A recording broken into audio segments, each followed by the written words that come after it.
En el capítulo anterior veíamos cómo el general Martínez Campos era sustituido por Weyler, quien puso en práctica una política más agresiva. Su plan de reconcentraciones fue aprovechado por la prensa y la opinión pública norteamericana para atacar duramente a España. Las tropas de Weyler consiguieron abatir a Antonio Maceo, el general más carismático de los cubanos, mientras en el pueblo de Cascorro, Eloy Gonzalo llevó a cabo una de las gestas más emblemáticas de toda la guerra. En Estados Unidos, McKinley fue proclamado presidente. Teddy Roosevelt y los expansionistas propugnan crear una gran escuadra, mostrándose así como los apóstoles del naciente imperialismo americano. En el archipiélago filipino, Aguinaldo extendió la insurrección. El general Polavieja sustituyó a Blanco y Rizal fue ejecutado. De Cádiz siguen saliendo tropas para Cuba. El número de soldados en la isla era ya de 200.000.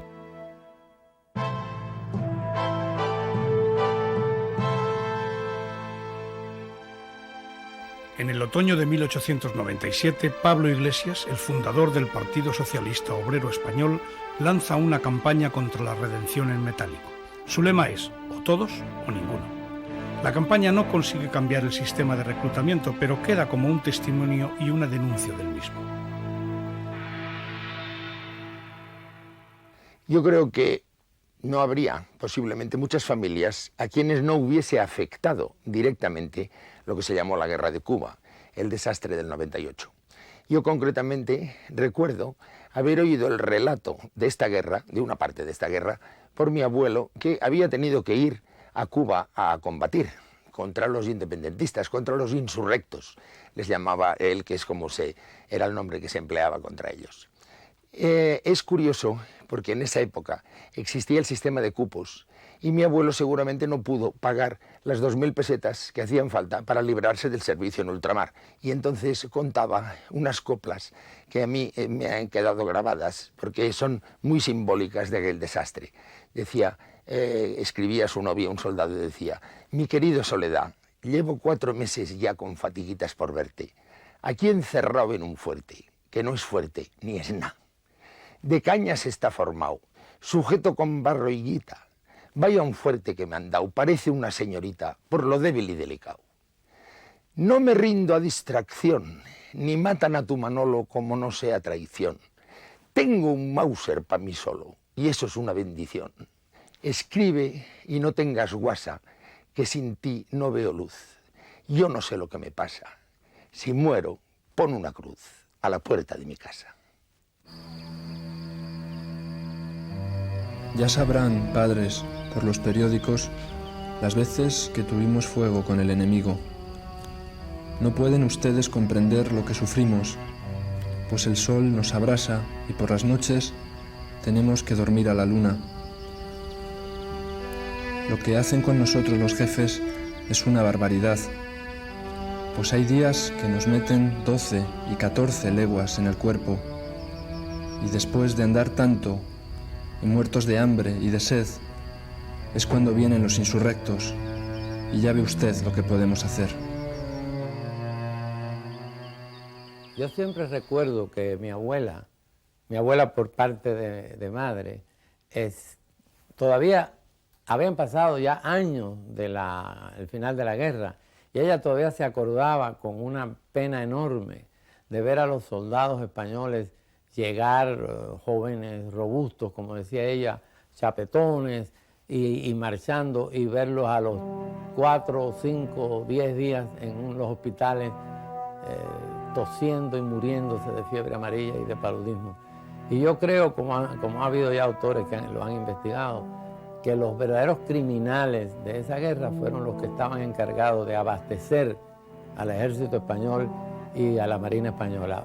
La bravura de los españoles nunca se puso en duda, pero llegar a los hospitales y encontrar que no había ni comida buena y no había medicinas, ese fue el gran crimen, a mi juicio, de la guerra del 98.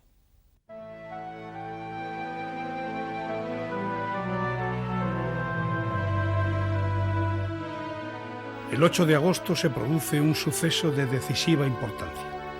Cánovas había ido al balneario de Santa Águeda para una cura de aguas y reponer sus fuerzas. Esa mañana había dicho: Santa Águeda me da la vida. Sobre las 12:30, Cánovas se sentó en un banco de la galería y se puso a leer La Época.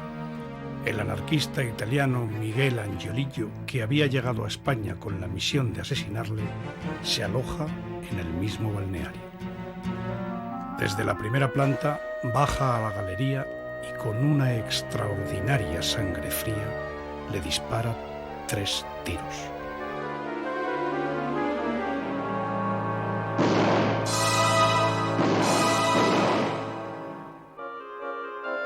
Angiolillo, que es detenido sin oponer resistencia alguna, declara: He cumplido con mi deber y estoy tranquilo. He vengado a mis hermanos de Montjuic. Pero hubo una conexión entre Angiolillo y los insurrectos cubanos. Estos sabían que mientras estuviese al frente del gobierno de Madrid Antonio Cánovas del Castillo, el general Baylor, el duro Baylor, tendría asegurado su mando en Cuba. Por eso apoyaron el propósito de los anarquistas de acabar con la vida de Cánovas del Castillo.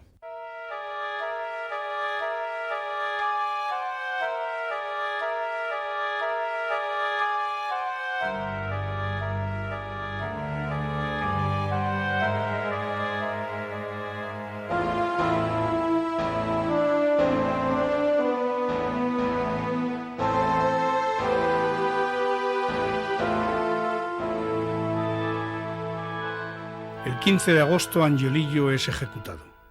Un aficionado a la fotografía, José Brunet, consigue estas 7 impresionantes instantáneas de la ejecución.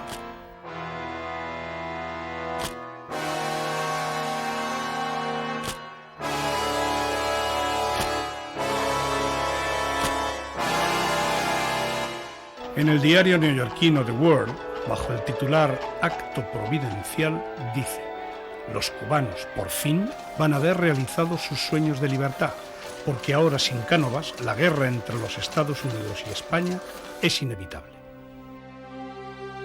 Como se preveía, el gobierno de Azcárraga dura muy poco. La reina, ante la difícil situación, llama a Sagasta, ya agobiado por los años, que se ve obligado a aceptar. El nuevo gobierno de Sagasta cambia la orientación respecto de Cuba, seguida por el anterior gabinete conservador. La crisis económica que padece España impide sostener los gastos de una fuerte campaña militar y al mismo tiempo parece un despropósito enfrentarse al potencial militar de los Estados Unidos. Así que la vía de la autonomía, la vía que hace años había ensayado Maura, aparece como la única posibilidad para apaciguar a los rebeldes cubanos sin los costosos gastos de una guerra. La pacificación ha de venir ahora por la acción política.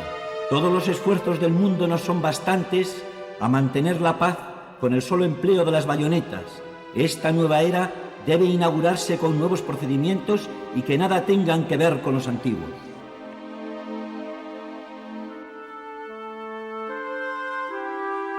En octubre de 1897, Weyler cesa en el cargo de capitán general y se nombra en su lugar a Ramón Blanco, ex capitán general de Filipinas.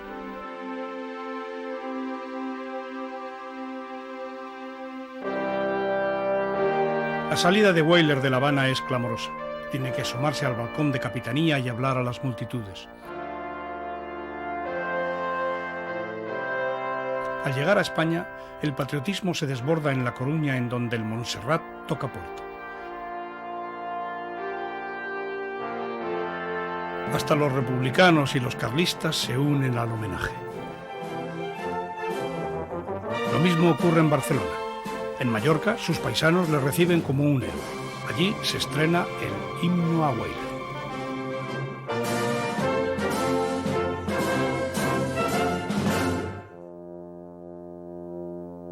A finales de septiembre llega a Madrid el nuevo embajador de los Estados Unidos. Se trata de Stuart Woodford, abogado y general de la Guerra Civil.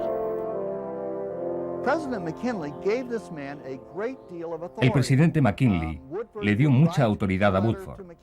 Woodford le mandaría las cartas selladas y la única persona en los Estados Unidos que las abriría sería el presidente. La información solo se revelaría si el presidente quisiera hacerlo.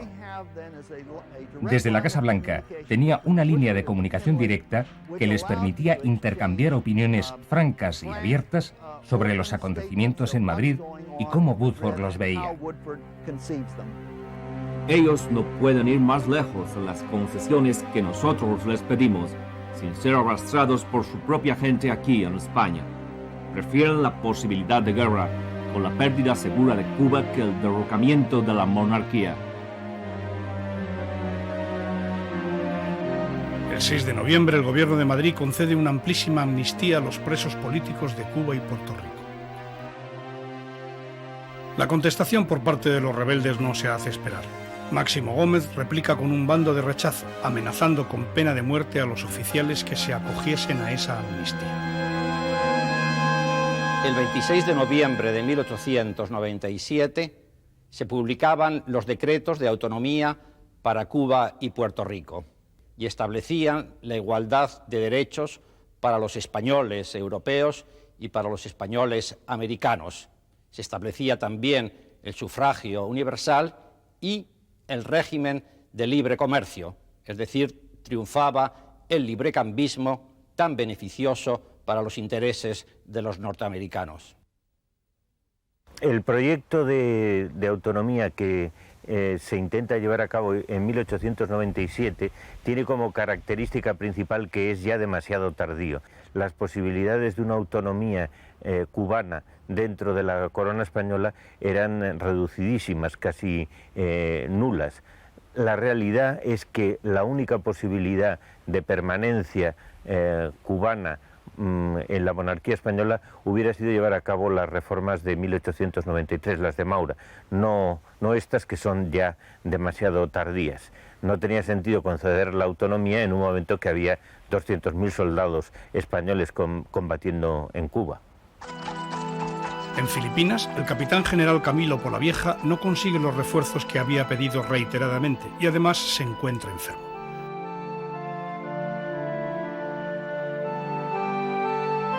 El 15 de abril embarca para España. Le releva el general Primo de Rivera. Don Fernando Primo de Rivera muestra un carácter mucho más liberal y conciliador que su antecesor Polavieja. Accede a las peticiones de los nativos. Quieren la autonomía de la isla, piensa que puede concederse. Mayor representatividad en las cortes, en la administración, en la vida de las Filipinas. Primo de Rivera contacta con don Pedro Alejandro Paterno, personalidad filipina de alto relieve, de gran fortuna, compañero de Rizal en Madrid. Paterno se ofrece a negociar directamente con Aguinaldo y otros jefes en su misión a España, a cambio de facilitarles medios económicos. Primo de Rivera concede un plazo al enemigo para que se rindiese y entregara las armas. Aguinaldo y otros jefes aceptan el llamamiento.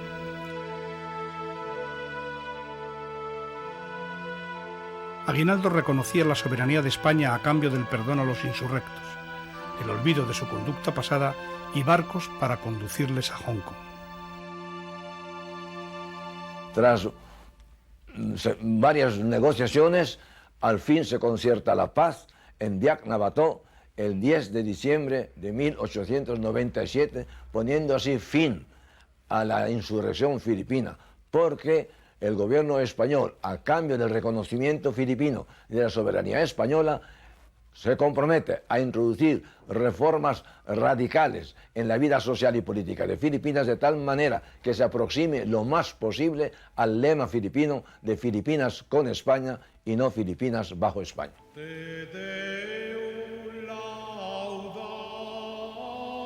La paz de Biak Nabató produce una ola de optimismo. Se canta un Te Deum en la Catedral de Manila y en San Francisco el Grande de Madrid con asistencia de la reina. Era el 31 de diciembre. El año de 1898 comienza con alivio y esperanza.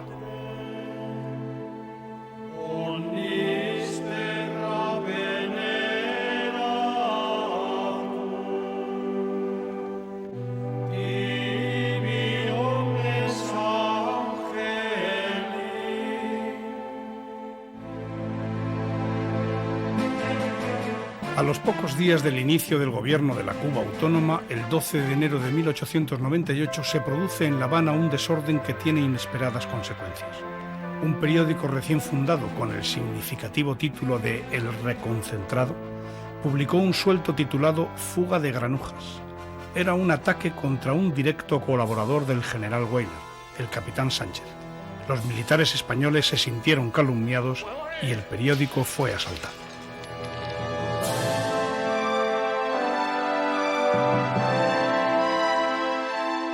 Con este incidente del Reconcentrado, mal comienza 1898 para la recién nacida autonomía cubana, a la que el cónsul norteamericano en La Habana, Fitzhugh Lee, da por fracasada.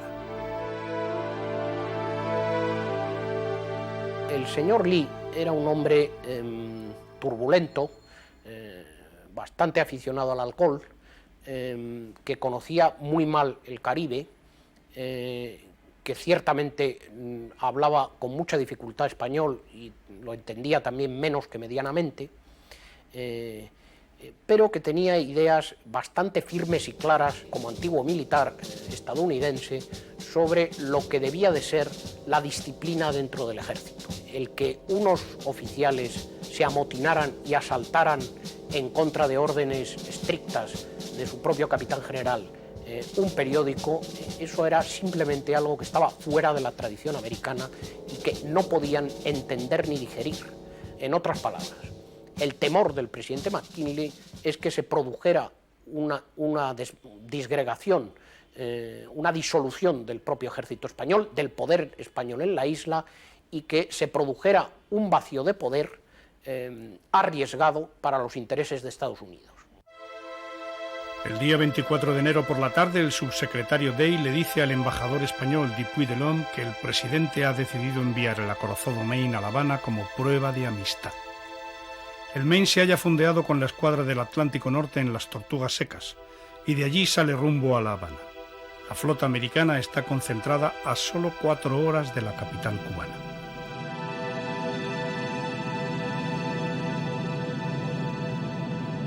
El gobierno español, sorprendido con la visita, se aviene a la ficción diplomática y comunica al plenipotenciario Woodford que España ha resuelto corresponder a la visita amistosa del Maine con el envío a Nueva York del crucero Vizcaya. Un día como hoy, 25 de enero, pero hace 100 años, y a esta misma hora, a las 11 de la mañana, el acorazado norteamericano Maine enfilaba el canal de entrada a la bahía de La Habana. El acorazado presenta un aspecto formidable, con su casco de blanco, sus chimeneas de ocre y sus cañones de negro. Multitud de gente acude a contemplarlo. El buque es saludado con las salvas de rigor. Una vez que el Maine queda amarrado a la boya número 4, hay recepciones oficiales e intercambio de regalos. La prensa amarilla se manifiesta inmediatamente. El titular del Journal: al fin nuestra bandera en La Habana. Para el World, del día 25, la llegada del Maine significa que la hora de la liberación de Cuba está cerca.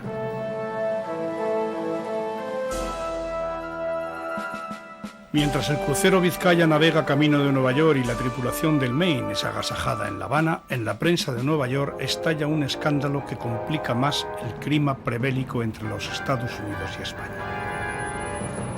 El 9 de febrero, en la primera página del Journal, aparece una carta del embajador español en Washington, Dupuy de Lome, dirigida a Canalejas, político, en ese momento no formaba parte del gobierno, y promotor del diario Heraldo.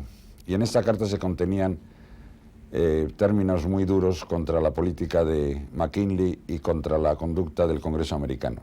Concretamente, uno de ellos decía: además de la natural e inevitable grosería con que se repite cuanto ha dicho de Weyler la prensa y la opinión en España, demuestra una vez más lo que es McKinley, débil y populachero, y además un politicastro que quiere dejarse una puerta abierta y quedar bien con los jingos de su partido. El escándalo es enorme, Dupuy cesa inmediatamente y tiene que volver a España.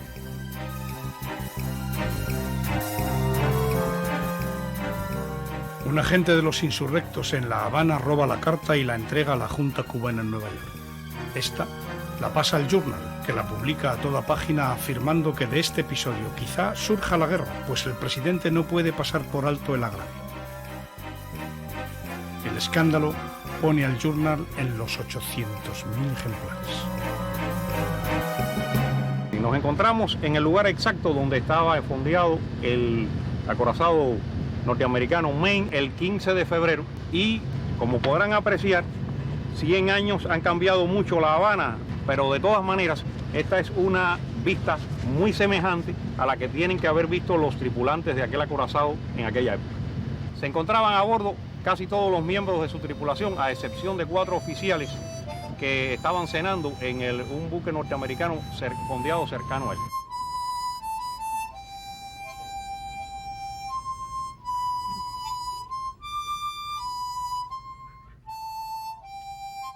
A las 9:30 de la noche, una cálida brisa tropical sopla sobre las encalmadas aguas del puerto de La Habana.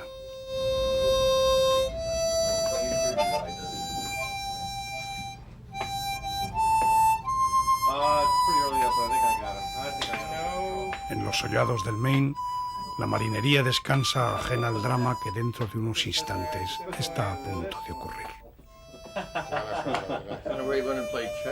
Yeah, there's a Spanish rule, you know.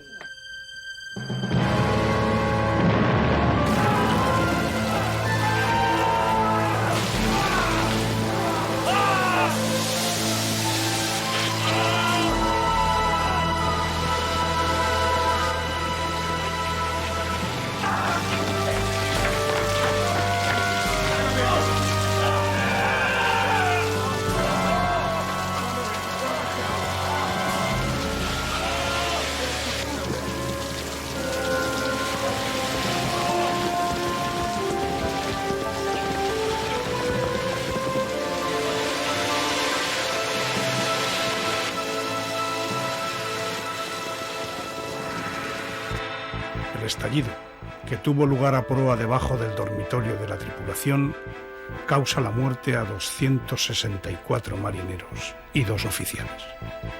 Los heridos son trasladados a los hospitales.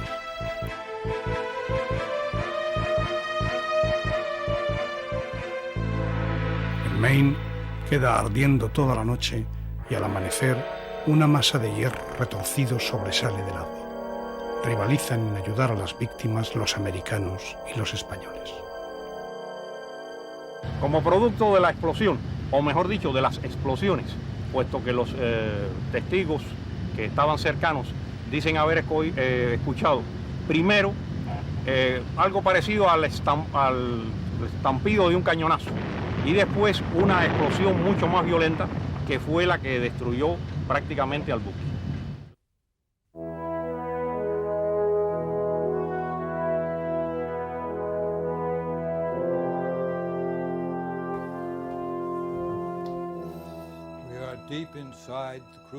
Estamos en las profundidades del crucero Olympia, dentro de una Santa Bárbara.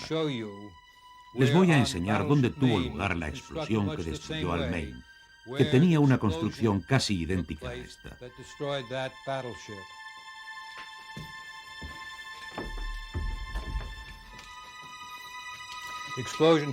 La explosión se produjo en esta Santa Bárbara, y lo que la provocó fue un incendio en el depósito de carbón en esa zona de ahí. Causó una enorme explosión aquí, que enseguida produjo otra en la Santa Bárbara siguiente, y esta a su vez en la contigua. Esta fue la causa del hundimiento del Maine. La voladura del Maine es noticia en toda la prensa mundial con especial énfasis en la española y cubana, pero lo es de manera sobresaliente y con consecuencias superiores en la prensa americana.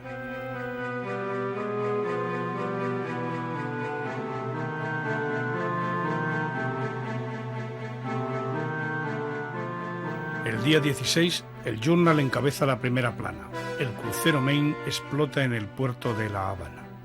El día 17 dice: el Maine partido en 2 por una secreta máquina infernal del enemigo, y ofrece $50.000 a quien aportara pruebas. El World señala: La explosión del Maine fue causada por una bomba o un torpedo. La opinión pública excitada por la prensa señala a España como autora de la catástrofe. La escalada de enfrentamiento hispanoamericano aumenta por momentos. El Journal y el World alcanzan el 1.000.000 de ejemplares.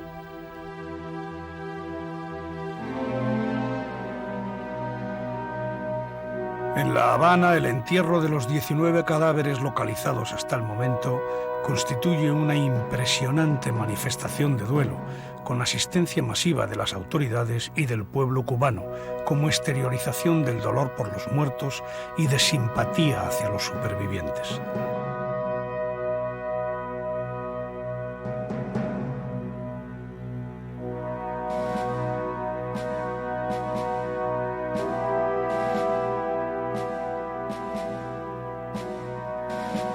Entre los amasijos de los hierros del Maine continúan aprisionados todavía los cuerpos de los tripulantes.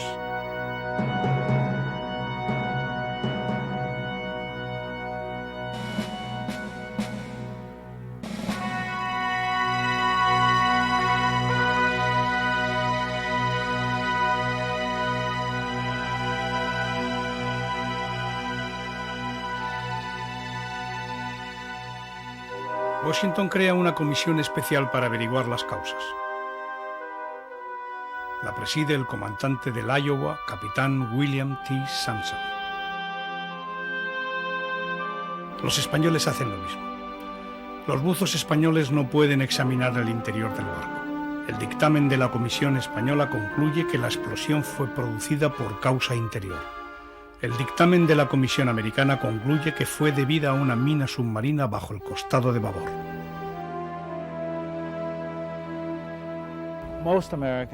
La mayoría de los americanos supusieron que el hundimiento había sido un acto de los españoles o quizás de algunos cubanos, aunque esto fue incorrecto. Una explosión interna fue la causa del hundimiento del Maine. Un grupo de investigadores americanos decidió, al contrario, que una explosión externa había hundido el buque. Pero la verdad no se descubrió en aquel entonces, ni por muchos años después. Años más tarde, en 1976, el almirante Rickover, de gran solvencia técnica, publicó un estudio que, basado en los nuevos conocimientos, criticaba el dictamen de la Comisión Americana de 1898. Dos antiguos colaboradores del almirante Rickover, ya fallecido, fueron localizados y entrevistados en Washington para este programa. Su testimonio es de gran importancia para aclarar definitivamente la tan controvertida causa del hundimiento del Maine. El almirante Rickover fue un importante y prominente oficial de la Marina de los Estados Unidos. Está considerado como el padre del programa de submarinos nucleares. En 1974, yo era el historiador de su equipo. Rickover leyó un reportaje en un periódico de Washington que se preguntaba por qué el misterio del hundimiento del Maine. El almirante formó lo que llamaba el equipo Rickover. Lo componíamos varios historiadores, diplomáticos, abogados de derecho naval y dos prestigiosos ingenieros navales. El almirante Rickover nos dijo que nuestra única misión era la de encontrar la verdad. Nada más. Nunca nos dirigió, no nos guió y nuestra respuesta no fue condicionada por él de antemano. Nos fuimos a los archivos nacionales y allí lo encontramos todo. Los documentos no habían sido alterados ni falsificados. Personalmente a mí me interesó una gruesa carpeta de papeles, incluyendo 500 fotografías de los restos del buque, cuando fue levantado del fondo de la bahía de La Habana entre 1910 y 1912. Miré las fotos y me di cuenta de que salían suficientemente detalladas para que los ingenieros actuales pudieran ver las fotos y quizás averiguar qué había pasado con el buque.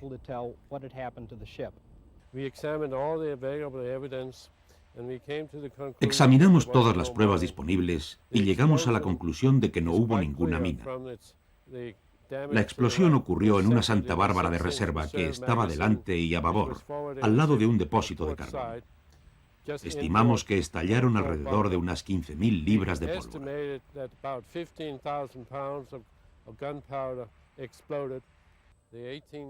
La Comisión de Investigación de 1898 decidió que una mina grande como esta había explotado debajo del buque. Estaban equivocados. Si una mina hubiera explotado debajo del Maine, hubiera levantado el buque entero e inducido movimientos verticales violentos. Además, por supuesto, una mina como esta hubiera originado una columna de agua que nadie vio.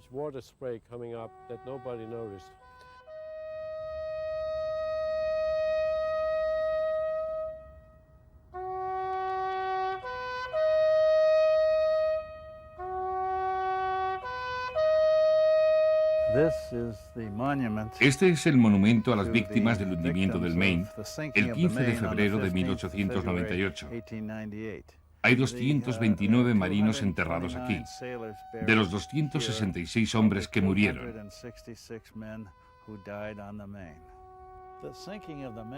El hundimiento del Maine marcó el punto de arranque en el proceso que llevó a la guerra con España. Alteró enormemente la opinión pública, fortaleciendo mucho la presión sobre la administración republicana para ir a la guerra.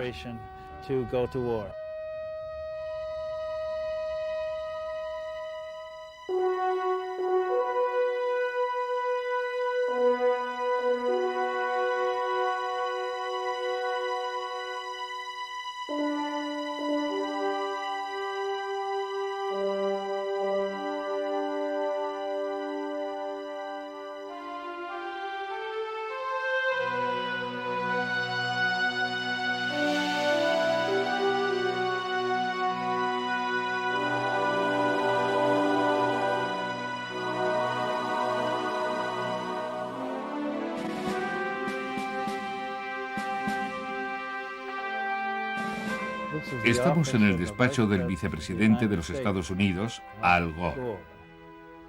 De 1879 a 1921 fue el despacho de los secretarios de la Marina, entre ellos John DeLong, que ocupaba ese puesto en 1898. Desde esta sala se emitieron las órdenes a la Marina de los Estados Unidos, quizás las operaciones militares más importantes de la guerra. El ministro Long se tomó un día libre después del hundimiento del Maine, dejando el mando al subsecretario Theodore Roosevelt. Roosevelt aprovechó la oportunidad para mandar un mensaje al comodoro Dewey, que en ese momento estaba con la escuadra asiática en Japón. Le ordena que vaya a Hong Kong para estar más cerca de su objetivo en caso de guerra, la bahía de Manila. Al presidente McKinley la tragedia del Maine le afecta extraordinariamente y está acongojado e inquieto. Cuando Roosevelt le dice que en justo castigo habría que enviar la flota americana a La Habana, McKinley, nervioso, le contesta que no quiere oír más la palabra guerra. En Singapur, el líder Emilio Aguinaldo comienza sus contactos con los norteamericanos. Se acuerda que actúe en colaboración con la escuadra americana y se prepara una entrevista con el almirante Dewey.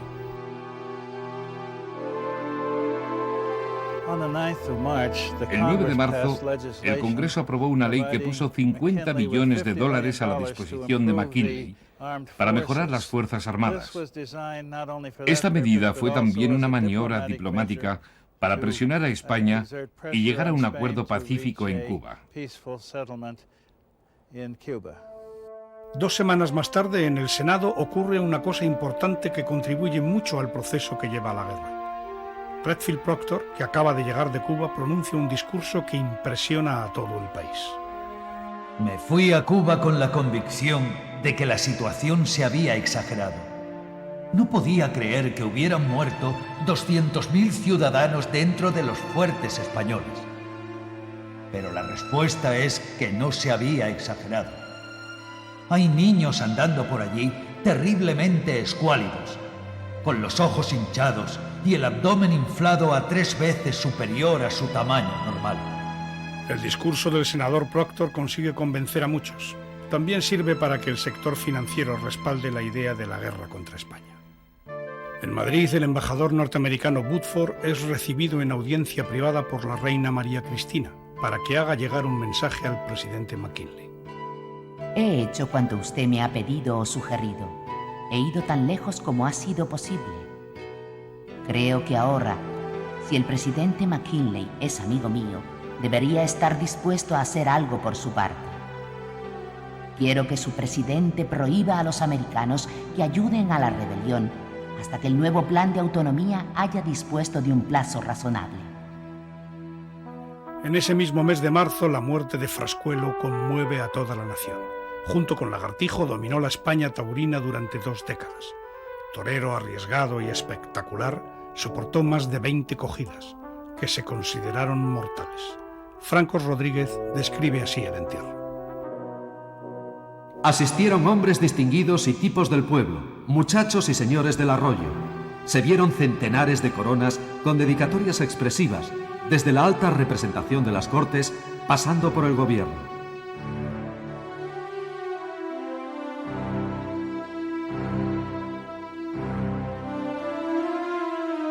Alguien apunta desde un semanario que el entierro de Frascuelo era también el entierro que pronto le esperaba a España. La fiesta de los toros es en aquella época el gran espectáculo de masas. Ni siquiera en los momentos más dramáticos la gente deja de asistir a las llamadas corridas patrióticas. Blanco y Negro reseña así una de ellas. Toda la hermosura madrileña luciendo espléndidas bellezas femeninas en palcos y gradas. Todo el entusiasmo patriótico rebosando en las alegres muchedumbres del tendido. Es decir, todo lo que no pueden quitarnos los yanquis por mucho que afilen sus uñas codiciosas. Los diestros, montera en mano, formados tras el pelotón de la Guardia Amarilla, oyen la marcha de Cádiz. El tema de la guerra aparece en todos los espectáculos con gran arraigo popular. Lo hace en los toros, pero lo hace también incluso en el espectáculo lírico. Se llega a realizar una función de ópera patriótica en el Teatro Real, cuyas localidades son sacadas a subasta, recaudándose alrededor de 680.000 pesetas de la época. Y será Federico Chueca el único, por cierto, y es curioso este detalle, el único de lo que podríamos llamar grandes espadas en la escritura de música escénica que contribuya a la creación de pequeñas obras, de pequeñas zarzuelas en un acto, de sainetes líricos, lo que se llama género chico, de naturaleza patriótica. Chueca se ve en cierta medida obligado a esto porque la reposición de una zarzuela suya que databa de más de una década atrás, que es Cádiz, ha llevado al primer plano de la actualidad la marcha que en aquella zarzuela existía, a tal punto de que esa pieza se convierte en algo así como una suerte de segundo himno nacional con el que se acompaña a los soldados de reemplazo que se van a embarcar para las guerras coloniales.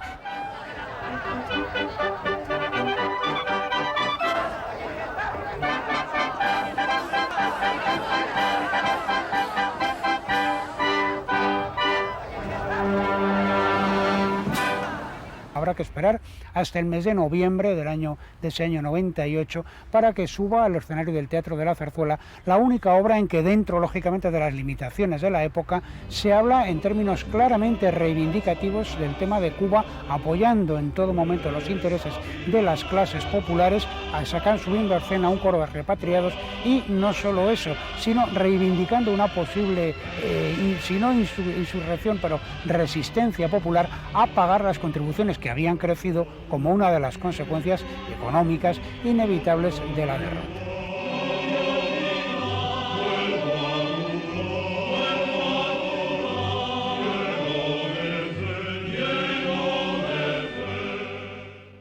La zarzuela es un género claramente de exportación a través de compañías españolas que van a las colonias, pero no solamente eso, sino que se crean muy pronto las propias compañías en Filipinas y en Cuba que ponen en escena pequeñas piezas en que, junto a la evidente evocación de la música popular, puede ser el caso de ritmos semiautóctonos como es el de la habanera, se juega, como es habitual en las artes populares, con indisimuladas alusiones de gran fuerza sexual. Al ingenio de mi papá, si me acompañara usted pelará la caña y yo me la chuparé. Al ingenio de mi papá. Si me acompañara usted, usted pelará la calle y yo me la chuparé. Porque la cubana de ardiente mirar, porque la cubana de ardiente mirar, ay, dulces más que azúcar, dulces más que azúcar, dulces más que azúcar y el rico panal.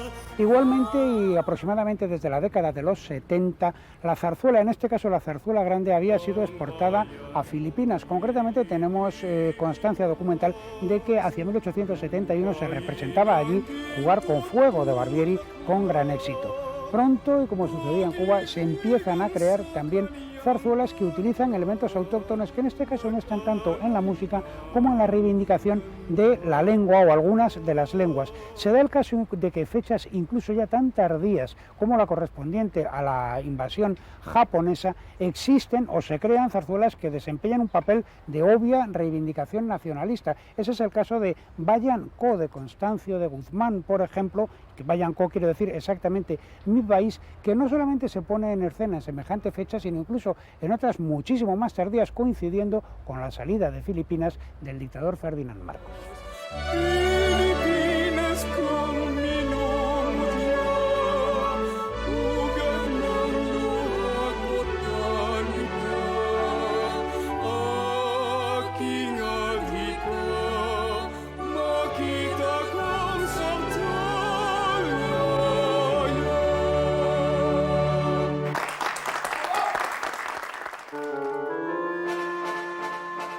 El informe de la Comisión Americana sobre el Maine llega oficialmente a Madrid el 28 de marzo.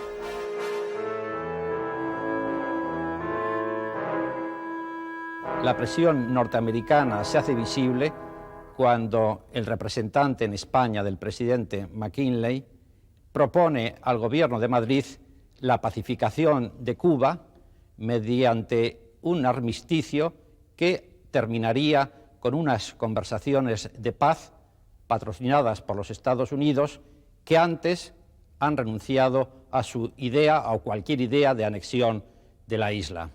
Además, proponían la cancelación de la política de los reconcentrados, que, aunque inhumanitaria, había conseguido reducir a un nivel mínimo las acciones guerrilleras. El gobierno de Sagasta aceptó las proposiciones norteamericanas y, efectivamente, canceló el bando de los reconcentrados y estimuló la petición de un armisticio por parte de los rebeldes. En la noche del 31 de marzo, en la Casa Blanca, McKinley, junto con algunos ministros y amigos, recibe el telegrama de Woodford. Para España el panorama es sombrío. Solo le queda recurrir a una posible ayuda internacional. El 1 de abril es público que España ha recurrido ya a las grandes potencias. El ministro Gullón informa e instruye a sus embajadores en las principales capitales, París, Berlín, Roma, Londres, San Petersburgo, de que intenten presentar sus oficios amistosos para evitar o para intentar solventar las diferencias que existen entre España y Estados Unidos. Concretamente, el 2 de abril, la reina se dirige al Papa León XIII pidiendo una mediación. Vivamente preocupada por la gravedad de las circunstancias y ante un conflicto inminente con los Estados Unidos, recurro a la reconocida bondad de vuestra santidad con el mayor respeto filial para rogarle, evite por los poderosos medios que dispone, estalle una guerra a todas luces injusta. También se dirige a la reina Victoria con una carta en la que le dice: sé cómo, con vuestra gran amabilidad, os habéis interesado siempre por mi pobre hijo, huérfano de padre, y por él os ruego que me ayudéis. El punto crucial era la solicitud de armisticio por parte de los rebeldes, solicitud que estos rechazaban. La negociación diplomática secreta se encamina entonces a conseguir que León XIII le pida a la reina regente el alto el fuego unilateral y que la reina regente, en reverencia al Papa, lo conceda. Sin embargo, los sectores más radicales de la sociedad española se oponen a este pacto. El periódico integrista El Siglo del Futuro escribe en un editorial: la intervención de León XIII sobra. España no debe guarecerse en las vestiduras de su santidad el Papa. Está obligada a defender su bandera y clavarla en el corazón de su agresor. Aquí, en la Casa Blanca, los representantes diplomáticos de las 6 grandes potencias de Europa presentaron una nota colectiva al presidente McKinley pidiendo que los Estados Unidos ejercieran moderación en su respuesta a la situación cubana. La nota decía así: apelamos a los sentimientos de humanidad y de moderación del presidente y del pueblo americano en sus existentes diferencias con España, esperando que ulteriores negociaciones llevarán a un acuerdo que, al propio tiempo que asegure la paz, provea las necesarias garantías para el restablecimiento del orden en Cuba. El presidente McKinley, en un mensaje al Congreso, somete a su consideración la cuestión entera de Cuba. Pido autorización para emplear las fuerzas militares y navales de los Estados Unidos, según sea necesario para dichos fines y en interés de la humanidad. La Cámara de Representantes y el Senado adoptan una resolución conjunta pidiendo la renuncia de España al gobierno de Cuba y la retirada de sus fuerzas. En Madrid, el gobierno comunica al embajador Woodford la ruptura de relaciones, pues la declaración conjunta equivale a una declaración de guerra. Woodford abandona España.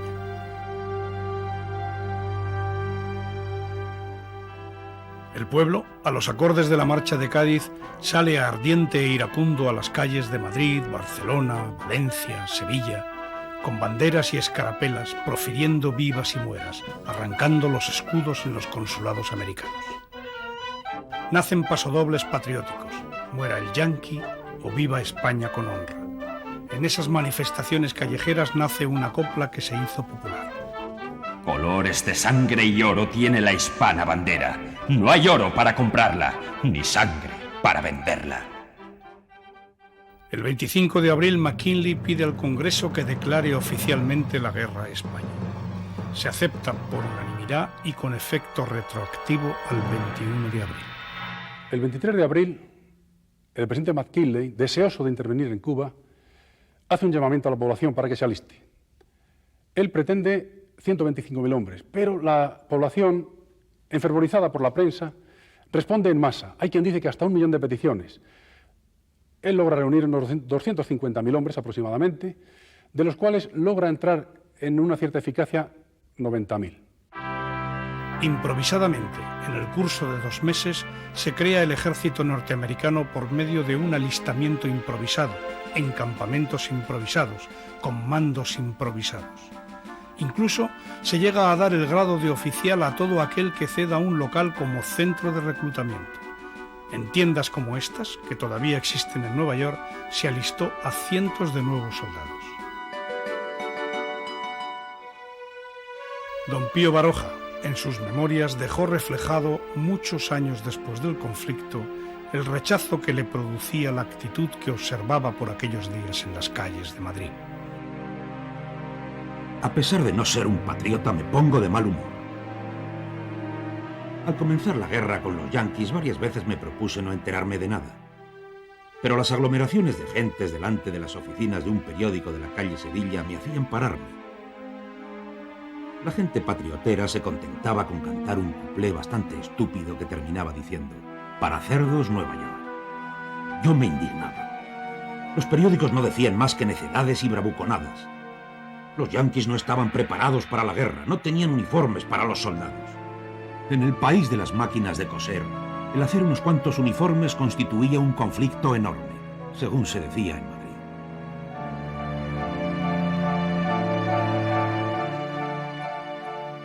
Y las revistas del 98 crearon una imagen absolutamente, hay excepciones, pero absolutamente falsa del poderío norteamericano. Se planteaba la guerra como si hubiera sido una guerra entre unos soldados que un solo español valía por 100 comedores de salchicha y que iban a derrotarlos, pero con 2 abanicazos. Efectivamente, en España los periódicos atizaron mucho la chispa de la guerra y en la creencia de que el león español se iba a comer al cerdo norteamericano. Se les llama tocinos, cerdos, tocineros, y se les tiene por una potencia inferior.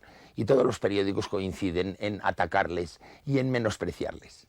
Por lo tanto, la prensa sensacionalista contribuyó muchísimo a aquella catástrofe en la cual España tenía finalmente todas las de perder. La flota del almirante Sampson, que había presidido la comisión de investigación del hundimiento del Maine, se encuentra a tan solo 10 millas de La Habana. Se pone en marcha el bloqueo de Cuba.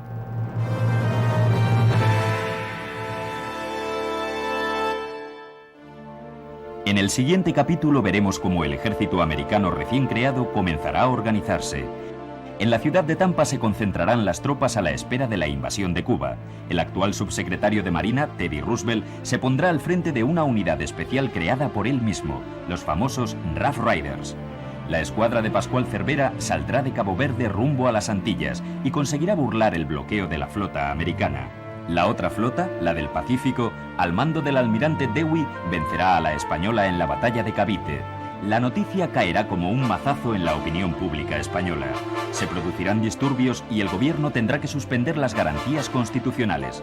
El almirante Sampson bombardeará San Juan en Puerto Rico, pensando que allí se encontraría la escuadra de Cervera, pero este había conseguido llegar a Santiago de Cuba.